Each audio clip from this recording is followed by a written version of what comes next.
Greetings, everyone, and welcome to our first Secure Things live stream. I'm Kevin Sparrenberg, the technology evangelist here at Secure Things, and today we have a relative newcomer to Secure Things. Matt, welcome to the team. Yeah, hey, as Kevin said, I'm Matt. I'm relatively a new hire here on the marketing team. Been here at Secure Things for about 3 months, and before that, I was working in agencies, working across other B2B type industries in that capacity. So had to learn a lot about different industries then, and I've been getting onboarded here. It's been an interesting few months here at Secure Things. All right, well, I mean, generally speaking, interesting is good, so tell me more about your time kind of getting ramped up at Secure Things. Yeah, I mean, I think from the marketing side of things, one thing I like to do is just listen to the conversations that we have with customers. It helps me just learn a lot better. Just hearing people what they're talking about, what they're asking, how we're answering questions, and um, kind of the genesis of this event was I noticed that it's been interesting to me watching the light bulb go off for folks in these calls, and obviously for me as well, but specifically around how physical security devices are just different from IT devices and the tools needed to govern both those things. When it comes to monitoring, maintaining, managing them. So that's really kind of like the genesis of what we're here. I mentioned that to you, and like, hey, that would be a good topic for our first LinkedIn Live. Yeah, and that's really because my background comes from the IT side of the house, and now coming over to the physical security side of things, like I'm not gonna lie, I was really happy when you continued to kind of like ask these questions because I could really nerd out about all this kind of stuff because it was my day job for a number of years, and making sure systems are online and doing what they're supposed to do is kind of a passion of mine. Um, in other words, you don't have to ask me twice to nerd out about IT tools. Right, right, and I thought that's a good reason to have this conversation because it seems like there's some myth busting or some straightening out of misconceptions, misunderstandings regarding using IT tools for physical security devices.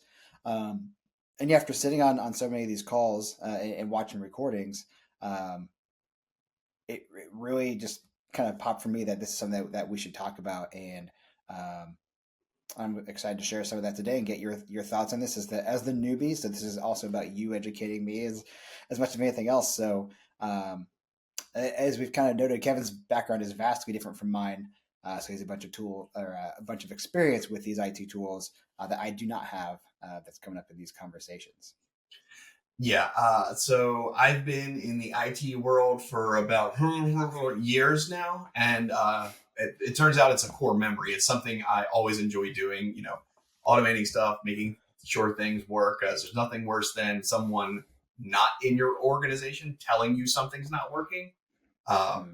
I don't like that. So, but I'm curious, Matt, since you're kind of newer here and you've been on more of these calls than I have, it's been a couple of months since I've been on them calls. What are these common misconceptions that you've heard throughout? And funny enough, we keep talking about myths and misconceptions.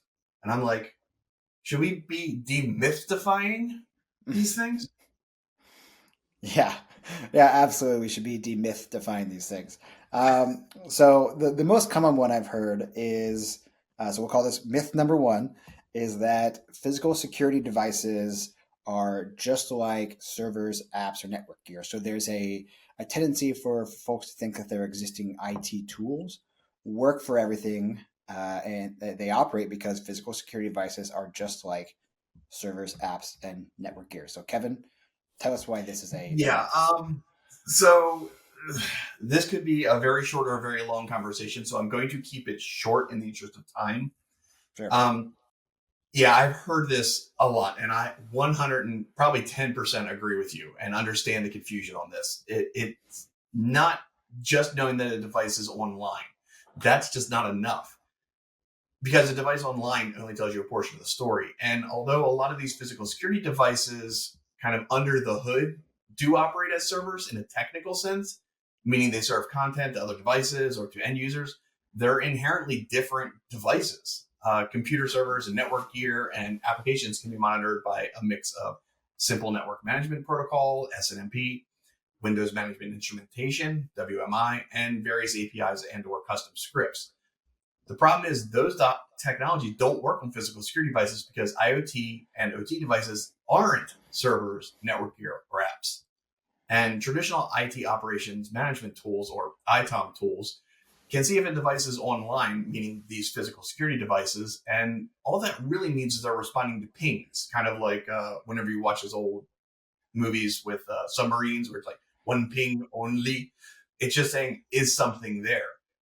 But being online isn't the whole story, even for servers that are network gear. And it certainly isn't the whole story for physical security IoT and OT devices.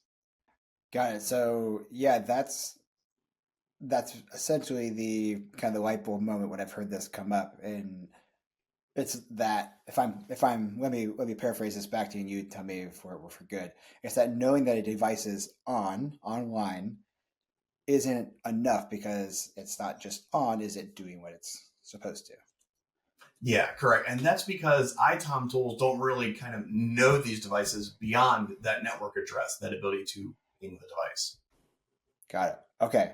So on and online is not enough. So we established that. So the next thing that has come up, I guess myth number two, is that these ITOM tools can monitor everything that matters.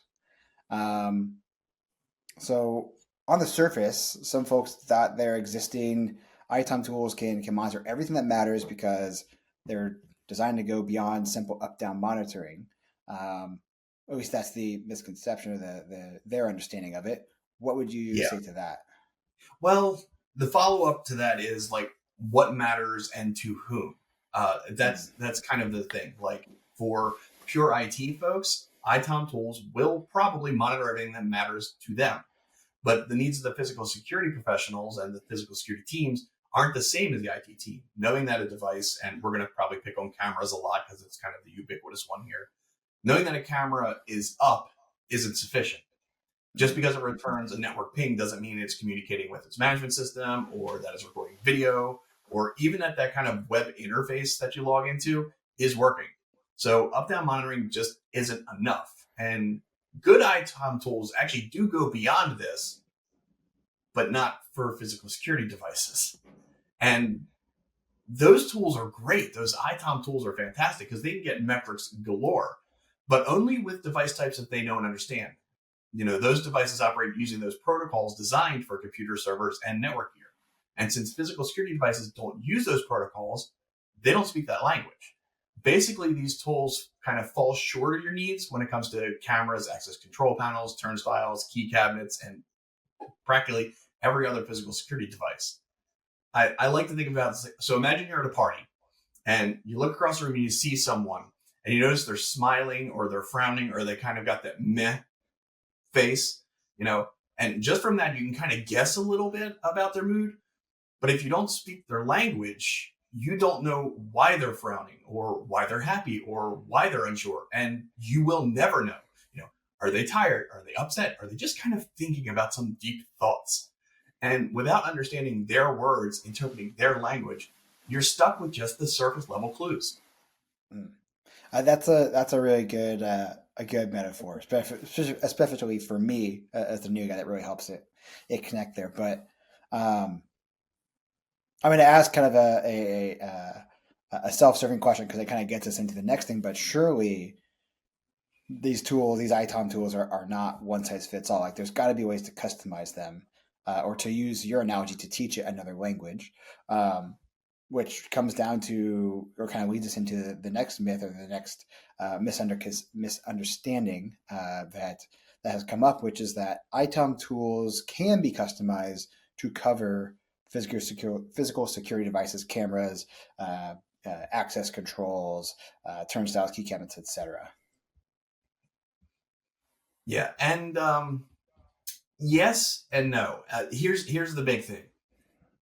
Anyone who sells a good suite of ITOM tools has customization available, and you could. Now, this has a big asterisk on it. There's big flashing neon signs here that says Kevin said could, so that means yes. That is not what I'm saying here.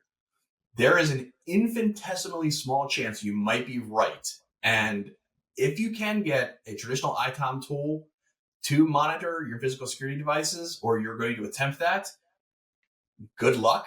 Um, the problem is with building these kind of customizations into your IT tools is that someone at your organization is going to be ultimately responsible for those customizations, you see? And then therefore the care and feeding of that custom extension. And that's assuming it works at all. That's assuming you can get it, you can teach it this language. And take it from me as someone who has spent years in the IT monitoring space. Starting down that path is a slippery slope, and it ultimately ends up being a losing battle. So I wouldn't even try. I wouldn't make an attempt. If you want to try, kudos to you. But it's really not going to be worth the time. And even if you are able to get kind of rudimentary data like CPU or memory consumption or something like that, what's that really buy you at the end of the day? Like nothing. Those aren't important metrics when it comes to physical security devices. If a CPU on a camera is running really hot for 5 minutes straight, but it's still recording and sending the data to the encoding server, does anyone care? No, nobody cares because that's not important. The camera's CPU can be pegged at 100% for an hour straight, but if it's recording, streaming, and storing, it doesn't matter. And physical security professionals care about the devices and making sure that they are working as intended. The cameras are recording, the badge sensors are communicating with their authorization systems, all the devices are communicating securely, those types of things. Those are the questions that need to be asked, and those are the questions Secure Things prides itself on helping you answer. Because unlike the standard IT tools, we have a deep relationship directly with these device manufacturers. Therefore, no customization required. Okay, so if I'm hearing you right, it sounds like there's as much of a chance of me, a marketer, tailoring IT tools to the needs of a physical security professional as like there is for winning the lottery. I mean, it's an apt metaphor, and I'm not saying that these things aren't technically possible. What I'm saying is it's going to be so inherently difficult that it's probably not going to be worth your time. Your time's more valuable than sitting there and trying to figure out how to do this work. Let something else do the work. Right. So even if you do get it to technically work, you don't get the information you need that's important, or it's just going to become a giant time suck for the team. Yeah, and let's say you wave a magic wand, and through some type of divine inspiration, you're able to get back, a list of all your devices with, expiring certificates or insecure passwords on devices, and what does that kind of get you? New guy syndrome. It probably just gets you like a long list of devices, and essentially that just becomes problems that they have to address. I Yeah, think. and that's great. Identifying the problem is the first part of it, but then what do you do? True. So okay, so let's say to play devil's advocate, let's say for argument's sake, I have that list of devices and problems. Um, Myth number four that kind of came up is IT tools can handle automation for physical security devices. So could I at least leverage these existing IT tools to do that work? I mean, in a word, no, not really. I mean, we've already established that IT tools don't know how to communicate with these devices. So there's really no evidence that doing tasks on them would be any better.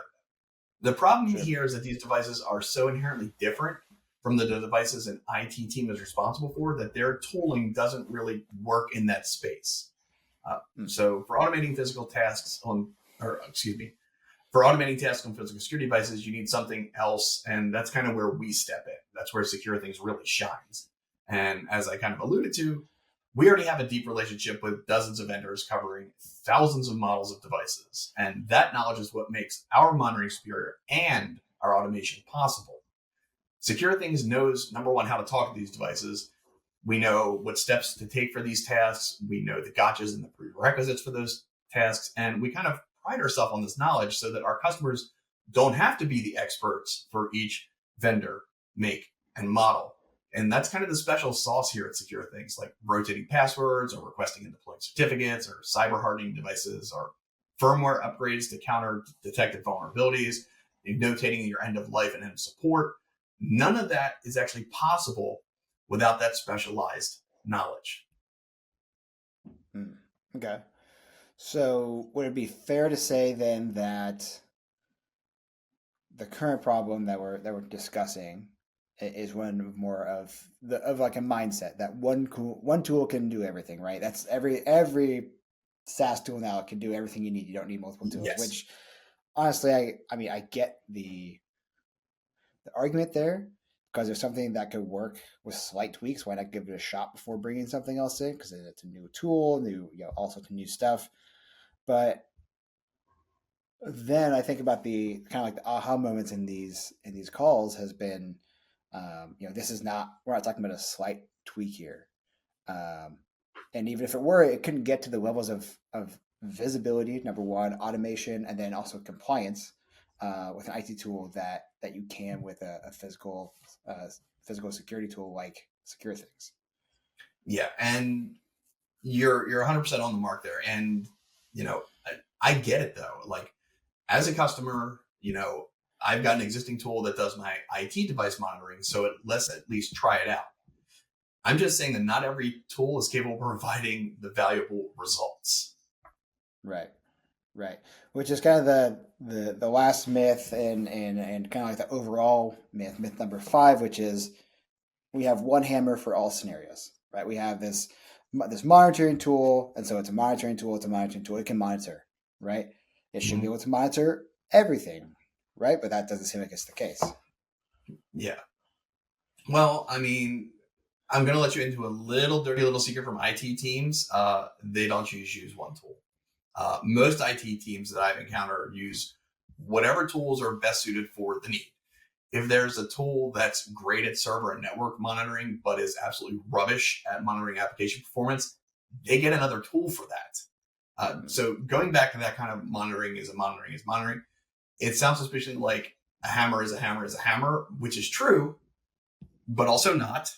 I personally have at least 8 hammers of varying purpose. I don't use my claw hammer when I'm working on my car, just like I don't use my rubber mallet when I'm trying to drive a nail. And to be honest, I use no hammer whatsoever when the job calls for using screws. Look, generalized tools don't work for specialized scenarios, and that applies as much to technology tools as it does to hand tools. Determining what solution should be your source of truth regarding your infrastructure is important, and Secure Things should be your source of truth when it comes to your physical security devices. Got it. So my big takeaway from that is that you're very passionate about the right tool for the job, particularly with hammers. Well, I mean, yeah, Yeah. I mean, You have 8 of them, you said eight so. is my last count. But my motto is and has always been use the intended tool for the intended purpose. And I know IT loves their tools, and they should be 100% proud of all the work they've done with them. But that doesn't negate the need for a specialized tool that meets the needs of the physical security professionals. And as an added bonus, if you bring in a tool that can leverage these kind of IT based standards for monitoring and management to the physical security space, isn't that best for everybody? Being able to confidently answer the question, is my current incident a device or a network issue? That's worth the cost of admission alone, at least in my opinion. And just because we happen to be using different tools doesn't mean we aren't working towards the same goal. It's all about keeping our environments operational, keeping them up to date, and keeping them secure. And it's great that IT has these tools, but the physical security professionals should have their own. Yeah, I think that's really well said. As you said, your motto: use the intended tool for the intended purpose. And it is interesting how that ties in with something we hear pretty consistently. In conversations, is there's definitely a gap between physical security and IT. Um, and today we've been talking about that from a tool perspective, a solution Yeah. perspective, a platform, whatever you want to call it, tool solution platform. So I'm glad that we could get in here and kind of show what we're hearing and hopefully provide some clarifications. Yeah, as we said, ultimately it comes down to having the right tools for the job. the right tools for the right job, as you said, intended tool, intended purpose, and that's kind of what helps to bridge the gap. It keeps the devices infrastructure far more secure. And from what I know, my small but growing vat of knowledge is that this also helps with driving down costs and also just saving time and frustration for everyone. For that, you need the right tool for the right job. If anyone's tried to use the wrong tool for a job, you know what a time sink, time suck it can be. So use the right one. And for physical security folks, that tool is secure things. It does what all the traditional IT tools fail to do properly, monitoring your physical security, IoT and OT devices, alert you when things are kind of out of whack, gives you the power to diagnose and resolve issues, reports on things, like we mentioned, device lifecycle compliance, and automates, the big one for me, some of the most arduous tasks like rotating passwords, hardening the devices, rotating certificates, and updating firmware. And those just suck the time out of everybody. And let's let systems and tools do that for us. The right tools do that for us, right? Awesome. I love that. So we're gonna wind it down here. If anyone's interested in understanding how Secure Things helps organizations get a handle on their ever growing, it seems, physical security infrastructure, start at securethings.com, where you can schedule a demo, start a trial, or check out some of our other helpful resources, or you can just drop us a note in the comments here. Yep. And unfortunately, we don't have anything grand and fantastic planned because it's our first live stream. So I'm not quite sure how to sign off, Matt. Yeah, like our page, subscribe to anything of ours that you think would be beneficial for you. We have a lot of great stuff out there. That's what I got. Yeah, I'm kind of in the same boat. Let's just go ahead and wing it out. So yeah, go ahead. So please let us know in the comments what you'd like to discuss in future streams. I'd like to thank Matt for being a part of this and walking us through what he's learned in his onboarding calls with customers. Thanks for joining us on the Secure Things live stream. I'm Kevin Sparrenberg signing off, and thank you for keeping us safe.